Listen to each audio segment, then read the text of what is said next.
Abrimos, señoras y señores, la mesa de En Perspectiva en este jueves, que es 21 de febrero de 2019. Estamos con Carlos Ramela, ya lo escucharon, buen día. Buen día. Estamos con Hernán Bonilla. Buen día, Emiliano. Edgardo Rubianes, buen día, que se cambió de lugar, pasó a la silla de Valenti. Es que Valenti no está, entonces... No está y aparte que hay que cambiar. Sí, cambiar y desconcertar. ¿Y quién se suma hoy, que no ha participado de estas mesas, creo que hace mucho tiempo? Gabriel Mazarovich, pero a distancia. Buen día, Gabriel. Muy buenos días. Sí, de la mesa del jueves hace mucho tiempo. Un abrazo a todos ahí, en especial a Edgardo y a Carlos, que con los que tengo muy buena amistad. Bueno, vamos al primero de nuestros temas. La justicia civil condenó al Banco República a devolverle al empresario Juan Carlos López Mena los pagos que ya realizó por el aval que se concedió en su momento a la empresa Cosmo para que participara del remate de 7 aviones que pertenecían a Pluna Sociedad Anónima. La cifra deberá ser ajustada con los intereses correspondientes. Además, le ordenó abonar al dueño de Buquebus $100.000 por concepto de daño moral. La decisión del magistrado se basó fundamentalmente en la cláusula séptima del acuerdo suscrito en su momento entre el Banco República y López Mena, que menciona los casos en que el banco deberá reintegrar el dinero ya pagado. El banco sostuvo en su defensa que la declaración de inconstitucionalidad de los artículos 1, 2 y 3 de la ley que llevó a la liquidación de la ex aerolínea de bandera no era suficiente para que debiera reembolsar el aval, sino que tenía que existir además una declaración judicial de nulidad de la subasta y del aval, cosa que nunca sucedió. Pero bueno, el juez desestimó esa interpretación y sostuvo en su fallo que la declaración de inconstitucionalidad resuelta por la Suprema Corte de Justicia implicó la nulidad de la subasta y del aval oportunamente otorgado, o sea que se estaría cumpliendo lo que López Mena reclamaba. Lo que hay en juego son $8 millones, porque esa es la cifra que hasta ahora pagó López Mena del total de 13.600.000. Pero tenía que pagar el resto, o sea que si hubiese terminado desembolsando 5 más. Sí, lo que estaba, la cifra que tenía que haber pagado en total era 13.600.000. Lo primero que hay que decir al respecto de esto es que es una sentencia de primera instancia, ¿no? O sea que seguramente el Banco República va a apelar y no sé si López Mena no se va a adherir a la apelación para que le suban el monto del daño moral que se aceptó en la sentencia. De todas maneras es un tema que está fresco, todo el episodio de Pluna, y que trae a la memoria algunas cosas que hacen a la historia y a la peor historia, diría yo, de este país en cuanto a disparates, maniobras, cosas pergeñadas por autoridades del gobierno que son inadmisibles, ¿no? Este es el famoso aval perfecto que dijo Galoya, presidente del Banco República, dijo que este aval era perfecto. Un aval firmado por una empresa sin patrimonio ninguno y que lo perfecto estaba que lo había pedido personalmente López Mena.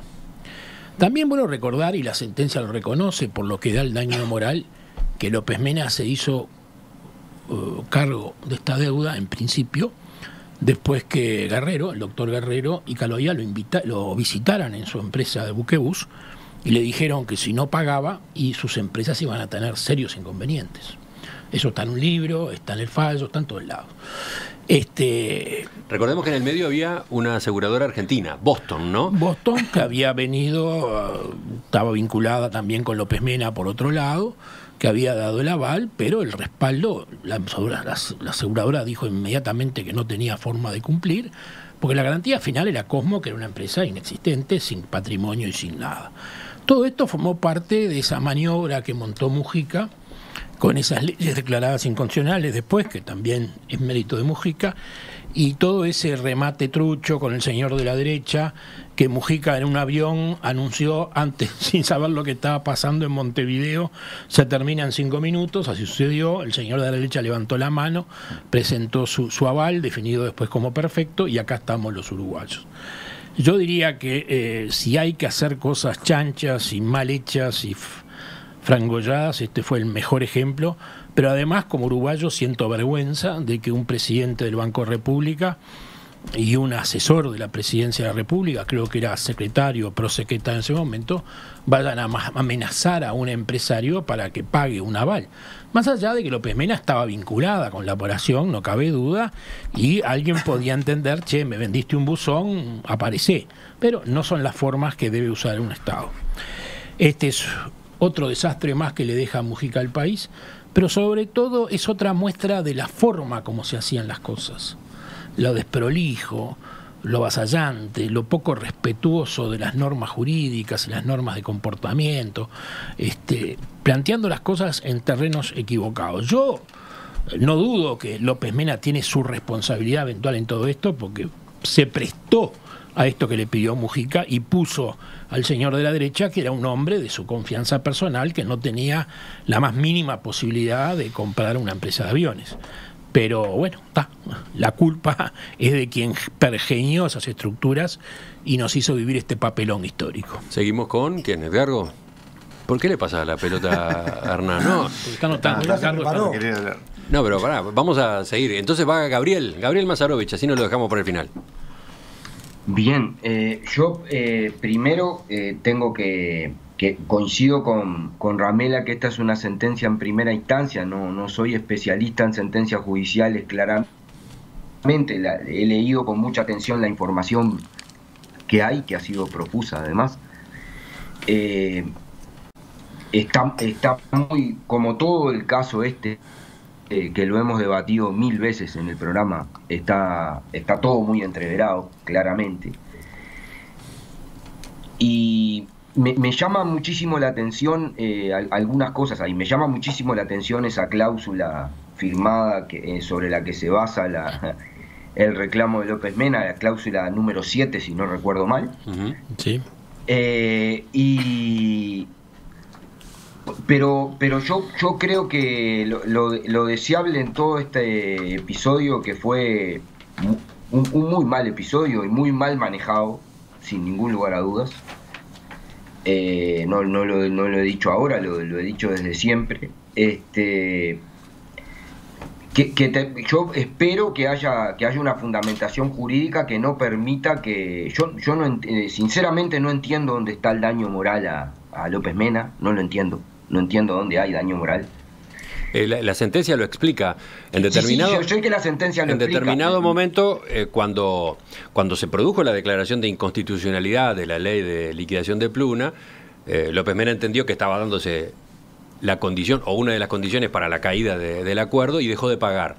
Como dejó de pagar, el Banco República lo bajó de categoría en su ranking de deudores, le bajó la nota como deudor y publicó esa información en el sitio web. Eso, dice López Mena, le provocó perjuicios a su imagen personal, comercial, etcétera. Está muy bien, yo qué sé, está difícil que alguien crea que eso le va a... Pero es un tema jurídico y yo lo digo, está difícil en el sentido de... Está difícil creer que una mancha a López Mena daño moral por no pagar un crédito, ¿no? Que era lo que pasaba. Pero me parece todo muy complicado. Yo según leí, el Banco República va a apelar. Los fundamentos jurídicos parecen razonables, pero vuelvo a decir, no soy un experto y creo que esto es espero que la culminación de una cosa muy mal manejada y muy mal llevada adelante. Sí. Ahora sí, Edgardo. Sí. Tomaste, respiraste hondo y estás pronto. Sí, obviamente, primero que es un tema que acá fue tratado durante mucho tiempo por otros contertulios. Estás tomando la posta, Edgardo. Y claro, un tema que tiene su tiempo y uno trata de estudiar un poco. Los tertulianos pasan, los temas quedan. Los temas quedan, exactamente, algo de ese estilo. Y los temas quedan y cuando se levanta la información, no se levanta la información completa.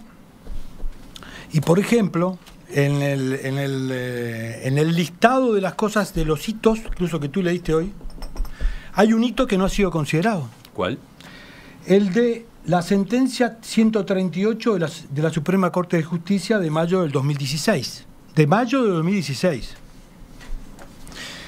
Que declara que fue un pedido realizado por Boston y López Mena que declarara inconstitucional el aspecto particular de su proceso y que la Suprema Corte de Justicia no solo definió, por unanimidad, no solo definió, rechazó la solicitud de los demandantes, sino que además se desestimó las pretensiones de declarar la inconstitucionalidad de lo actuado por la accionante, que es Boston, y el tercer coadyuvante, que es López Menas, que fue llamado a declarar y confirmaba todo lo que planteaba Boston, sino que le hizo pagar las costas y los costos del proceso iniciado. Yo no entendí mucho lo que pasó en ese momento. A ver, hubo un pedido específico. Habiéndose definido la inconstitucionalidad de la ley, hay un pedido de Boston, Argentina Seguros, que en realidad es de López Mena también, vamos a entendernos, ¿no? Porque digo, eso hay que decirlo también, ¿no? Y de López Mena, planteando la nulidad de los actos que tenían que ver con el aval. Y la Suprema Corte de Justicia, después de estudiar un documento largo, digamos, fundamentando, declara de que la resolución final precisamente desestima las pretensiones de declaración de inconstitucionalidad deducidas por el accionante Boston y por el tercer coadyuvante, que es López Mena, y además, en algo que es inhabitual, le hace pagar las costas y los costos del proceso. Eso en todo el listado de informaciones que ha salido en los medios de prensa recordando el hecho, no está, nadie lo nombra. Sí, empieza a nombrarse ahora a propósito de la apelación que va a hacer el Banco República. Exactamente. Porque el Banco República se va a basar, va a esgrimir aquría resolución de la Suprema Corte. Más allá que la prensa no lo nombre, creo que es evidente que el juez que falló lo tuvo a su disposición. Es evidente que el juez civil no lo tuvo en cuenta. Lo tuvo en cuenta y lo rechazó por algún motivo. Pensar que el juez no lo tuvo en cuenta, pensar que... no, lo que yo digo es que hay una resolución de la Suprema Corte de Justicia, digamos. Yo no soy... Hay que ver cuáles son los motivos del fallo de la Suprema Corte de Justicia, si es por legitimidad, si es por un problema de otro orden. Pero yo reconozco que estás antecedente. Pero no es menor.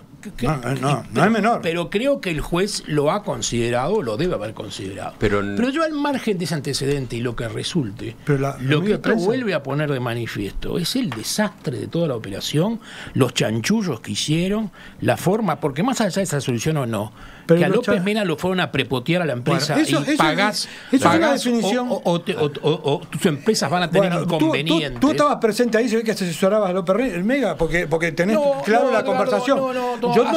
Asumís cosas que no son reales. Nunca asesoré a López Mena, no lo conozco personalmente, y además lo he criticado mucho, porque se escribió un libro sobre este tema. Pero ¿cómo estabas presente y sabés lo que dijo en esa reunión? A ver. Lo han dicho todos y los han reconocido. Así que vos tenés tus fuentes que traes escritas en un papelito ahí como si fueran... lo bajé de internet. El otro, yo tengo mis fuentes. Lo bajé de internet. Vamos a un juzgado y la peleamos ahí. Vamos a internet. Pero no te pongas a decirme a mí que yo invento, que yo digo, y a preguntarme si estuve presente, porque es una reverenda estupidez. Bueno, a ver, Carlos. Podríamos hablar de las cosas en que estuvimos presentes. Carlos, así... no creo que sea el espíritu. Carlos. Pero parar al otro. Pero a ver, los dos... Hay que estar presentes para opinar ahora. Hay que estar presente. Yo creo, francamente creo que esta mesa se terminó hoy acá, se terminó. Quiero decir, digo, con esta integración no podemos trabajar. Está claro que entre ustedes dos ha quedado planteado... ¿Estuviste presente? Pero ¿cómo voy a estar? A ver, entre ustedes dos ha quedado planteado un ambiente que no hace posible una discusión civilizada. No es un ambiente. A mí cuando me salen con una cosa que no corresponde, yo la contesto. Si no tengo ningún problema con Edgardo y discuto otros temas. Pero Edgardo, la vez pasada cité un dato del diario El País sobre no sé qué cosa. El País es un pasquín. Estimado, ¿se dan cuenta que hay un cuarto integrante acá en la mesa que no ha podido hablar todavía? Sí, que hable. Bueno, y entonces... Yo quiero terminar porque yo estaba hablando. Sí, además eso. La intervención era de Rubianes y faltaba la de Hernán, ¿no? Yo lo que sostengo es que los comentarios sobre una reunión y cómo pasó el hecho de que López Mena terminara firmando el aval, la conversación, habrá muchas visiones, muchos comentarios sobre cómo fue. En el ámbito ese se reunió el presidente del Banco República con un deudor del Banco República a plantearle la relación con respecto a un aval, y como resultado culmina ese proceso de que se hace cargo del aval el que además es propietario o tiene que ver con la empresa que había dado el aval, que era Boston, y tenía que ver también con la que había ganado el remate, digamos, porque después se fue descubriendo de que tenía que ver con este señor de la derecha. Entonces, digamos, el resultado de esa conversación dio origen a eso, y bueno, y ahora después tenemos unos procesos judiciales que se dan. Yo lo que traigo como información a la mesa es que, escuchando y leyendo los diarios, hasta ahora hay referencia a una cantidad de hitos, y no hay una mención a un hito bastante importante que tiene que ver, que es posterior a la declaración institucional, que es un rechazo de la Suprema Corte de Justicia a una solicitud de López Mena. Hernán. Dado por suficientemente discutidos los temas jurídicos y los fallos, y si es de primera instancia y el antecedente que se estaba Edgardo, yo prefiero centrarme en los hechos principales del acontecimiento. Todo el caso, probablemente los contertulios y uno de los oyentes habrán leído en su momento un libro editado por periodistas del Observador, que incluso tuvo una segunda edición ampliando los antecedentes, que es muy claro.